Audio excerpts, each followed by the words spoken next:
สบายดีไผอยู่บ่โอ้อยู่กับหลานเอาหลานเนอะโอ้ดอกแอลมินดอกไทยโฮบให้พี่ให้น้องได้เบิ่งโอ้แอสิบะป้องแม่แท้ยิ่งขึ้นดอมเด้อ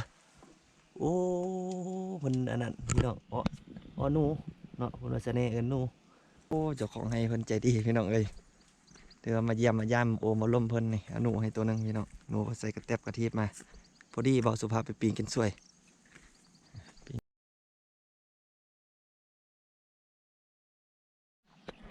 สบายดีสวัสดีพี่น้องทางฝั่งลาวและฝั่งไทยและพี่น้องที่อยู่ต่างแดนก็แล้วแต่พี่น้องยินดีต้อนรับเข้าสู่ซองวิถีชีวิตชาวบ้านอีพีนี้ถือว่าเป็นอีพีสุดท้ายถือว่าเบาสุภาพสิได้เดินทางกลับจากให้จากสวนจากสันผู้ใส่ดอยเนาะกลับเมื่อบ้านเมื่อซองพี่น้องเอ้ยก่อนสิกลับนี้เบาสุภาพสิได้ถ่ายภาพวิดีโอบรรยากาศของสันผู้ใส่ดอยเนาะให้เข้าให้พี่ให้น้องได้เบิ่งสิย่างไปตามทางนี้แหละเฉพาะคลิปนี้เนาะให้พี่ให้น้องได้ชมบรรยากาศภาพธรรมชาติที่แท้จริงถือว่าสิได้ย่างกลับเด้อพี่น้องเอ้ยย่างกลับก็สิได้พุ่นแหละทางไปเนาะ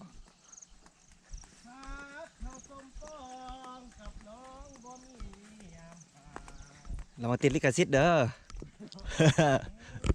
ผมมีเนอะห้องเองผมมีลิขสิทธิ์เนอะ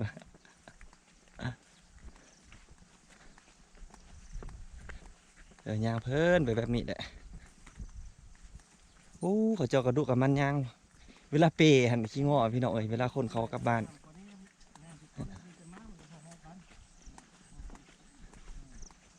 มักเดือยแบบนี้แล้วมันชิโมงไง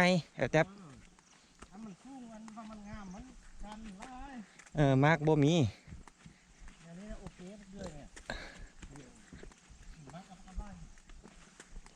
มักเดือยกับงามพี่น้องเอ้ยเบิ่งบาสุภาพสิพาพี่พาน้องไปแวะเที่ยงนั่นเนาะก่อนสิกลับไปเบิ่งว่าเขาเจ้าเฮ็ดหยังขึ้นเลาะไปแต่ละเฮียงเลยยังกลับพี่น้องเอ้ยจนกว่าแบตสิหมด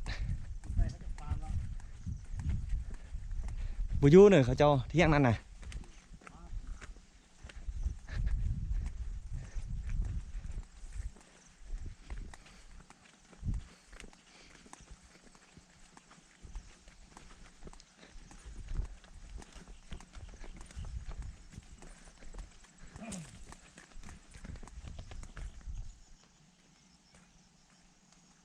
ดีใช่แล้ว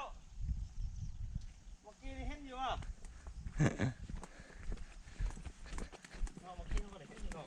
เห็นอยู่ว่าอยู่ลุ่มหุ่นตีโอ้ว่าสิเห็นผู้สาวก็บ่ได้เห็นสัมพิโซพี่น้องเอ้ยเป็นมุกอยู่ห้องนั่นเนอะ ผู้สาวมันอา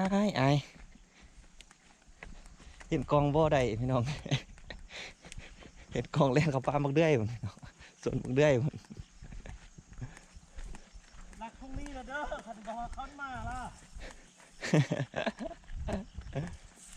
ทงเพิ่นพี่น้องเพิ่นเกือบเพิ่นเมื่อกี้บาสภาพของไซเลนมันไปล้มมันเลยสงสัยอยู่ปลาบักเดือยส่วนบักเดือยมันเลยพี่น้องเลย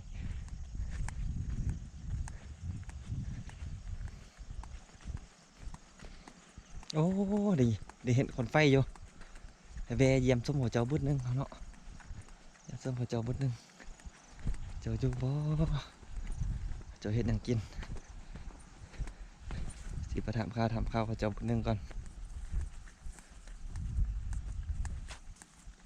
อยู่ฮอกสิได้แวะบ่อยู่ก็สิบ่ได้แวะพี่น้องโอ้เที่ยงหลังนี้ถือว่าใส่สังกะสีต่างจากเที่ยงอื่นฮิตเขาเจ้าแต่ละบ้านแต่ละท้องถิ่นนี่สิบ่คือกันพี่น้องบางคนใส่สังกะสีแทนก็ได้บางคนก็ใส่หญ้าบางคนก็ใส่ใบข้อเขาสิเปลี่ยนบ่ได้เพราะฮิตของเขาเจ้าเคยเฮ็ดแบบนี้เสื้อถือแบบนี้มาแล้วสบายดีไผอยู่บ่โอ้อยู่กับหลานเอาหลานเนอะโอ้ดอกแอลมินดอกไทยโฮบให้พี่ให้น้องได้เบิ่งโอ้แอสิบะป้อง ฮอดก็แน่แท้ยังขึ้น ดอมเด้อโอ้มันอันนั้นพี่น้องอ๋อหนูเนาะคนว่าเสน่ห์เอิ้นหนูเอียงแซ่ล่องแซ่นี่แพะ แพ้ลอง แพะล่องเอียงแซ่เป้า สี่เบ้าไงนะ ป้าโถ สุปีหก สุปี6ปีนี้ถือว่าลดพรแล้วแมันบ่ ย้อนว่าดินไปเสมอเนาะ โอ้ดวงกินหน่อยนึงทางเทิงอ่ะเนาะ อ๋อถ้ากินลายน่ะ บ่มีหญ้าใส่ปะ อย่ายังใส่ บ่มีแนวใส่มันบ่หญ้ามันบ่อ๋อ บ่มีดวงกิน เออเอาหลานเนาะ หญ้าก็แห้งตื้ม อ๋อฝนตกหลายเด้ปีนี้นะ เฮ็ดนาทีนี่ฝนตกลายนี่เข้าต้องงาม เองามบ่บ่อน ปีนี่พันงามนี่ของมาดาวเซนี่ก็งามนี่ บ่อนงามก็งามบ่อนดวงกินซื่อๆบ่งามนะ มีดวงมีหยังอะไรนี่สมักตายเลยนี่ โอ้ แต่หากตายธรรมชาตินี่ ดินเข้มโพดบ่เนาะได้บ่เฮ้อเนาะ บ่ทั้งดินอันนี้นี่เฮาเฮ็ดชูปีก็แนวนี้ตัว โอ้ นี้ อาศัยเฮ็ดลายเอาเนาะ อืม อาศัยเฮ็ดลายเอา บ่แทกนี่เฮาปะแล้วนะนี่นะก็มีบ่อนอื่นน่ะ เอาไว้ใส่มักเดือยเอาปีต่อไปน่ะเนาะใส่มักเดือยสิบ่ตายเนาะ ตายบ่ดาวใส่หันก็ยังงาม บ่งามๆเลยนะ นี่ทางก็แม่น อืม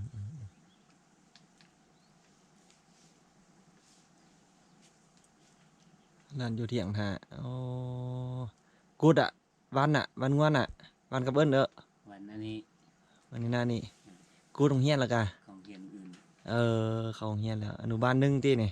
ขอสิบไก่อันนี้ อนุบาล2ปีใกล้แล้วอนุบาล2แล้วลูกข่อยกับเขาอยู่พี่แหละปีนี้นะ มีชุมอีกาคอนบเกตอันนี้ เออรุ่นเดียวกับลูกบเกตเนาะ อืม อ้าวนั่นเด้อขอบอกขอบใจละลาย เอาไหม ได้นั่นโอ้ได้แล้วโอ้เอาขอบอกขอบใจอันนี้เพิ่นอนุให้พี่น้องก็จะเมื่อบ่ เศรษฐี สุภาพสิไปปิ้งบ่นึงปิ้งกินข้าวสวยบ่นึงเอาขอบอกขอบใจละลายเด้อ อืม โอ้สิได้นำบ่าวไผกับบ่าวเทคกันไป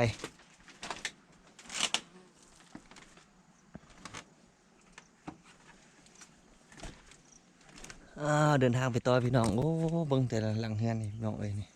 เขาเจ้าสิปลูกมักทั่วหรือว่าปลูกมักบวบมักแตงไว้ กลับเลย แบบนี้แหละโดยกลับแล้ว เอามาแกล้งหั่นล่ะ โอ้ได้แล้วมักแตงเก็บไว้ลุ่มพุ่นแล้ว ปื้อได้มาแกล้ง ขอบใจ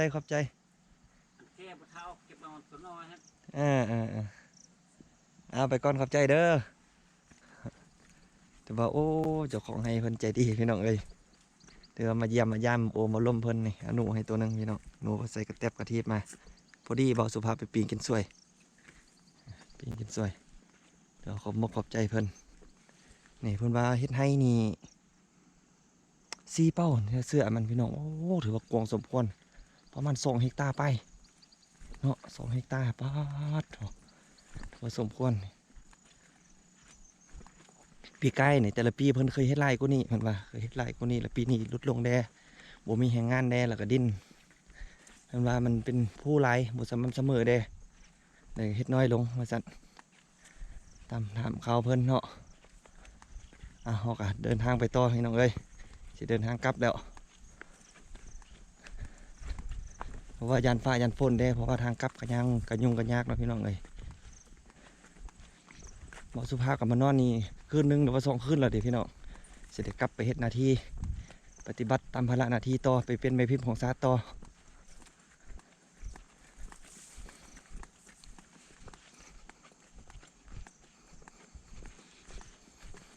อันนี้ก็จะเอิ้นสิว่าหนูเนาะหนูให้ภาษาท้องถิ่นเขาเจ้าสิเอิ้นว่ามะแนวเจ้าสิเอิ้นว่ามะแนว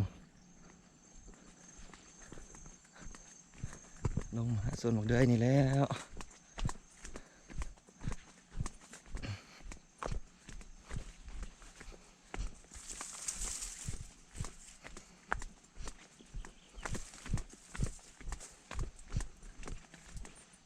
โอ้สุดใส่หูใส่ตาเลยมีแต่ทงเขาตามใส่ผู้เขียวๆแบบเมื่อหันมีส่วนหมกเดือยหรอกอะส่วนเขาพี่น้องทางสิเป็นทางย่างเด้อผมมีทางรถมีแต่ย่างลูกเดียวเลย พูดแหละบอดเอาสิลงไปเนาะลงไปพูนบอดเอาตั้งรักอยู่เอาจอดรถไปฟ้ากเบื้องนั้นพุ่นสายผู้เบื้องนั้นพุ่น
เส้นทางที่ว่าย่างกลับใช้เวลาประมาณชั่วโมงครึ่งพี่น้องชั่วโมงครึ่งว่าชั่วโมงครึ่งก็ถือว่าสมควรนะพี่น้องตอนกลับนี่ถือว่าใครได้แน่นึงบ่ได้ขึ้นภูมีแต่ลงเนาะตอนมามีแต่ขึ้นสิเอาใครๆได้สบายได้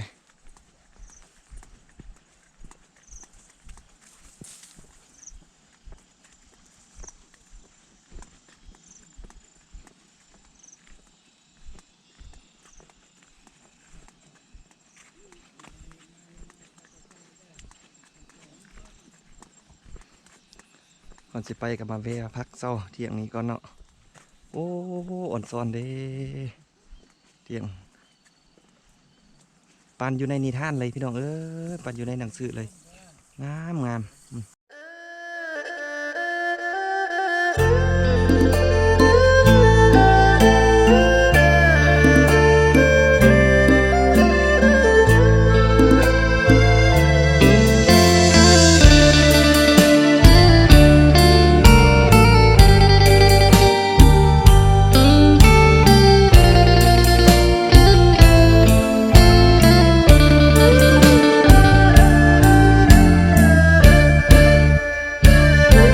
จะอยู่แห่งใด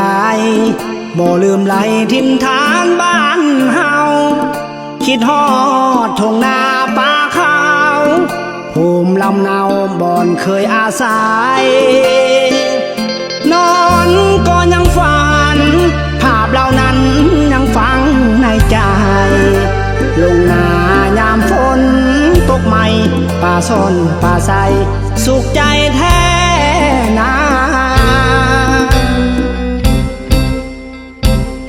จากบ้านเฮามาอยู่สายขาเมืองหลวงกวางใหญ่บ่ฮู้อีกนานเท่าใดจึงจะได้คืนถิ่นดินนา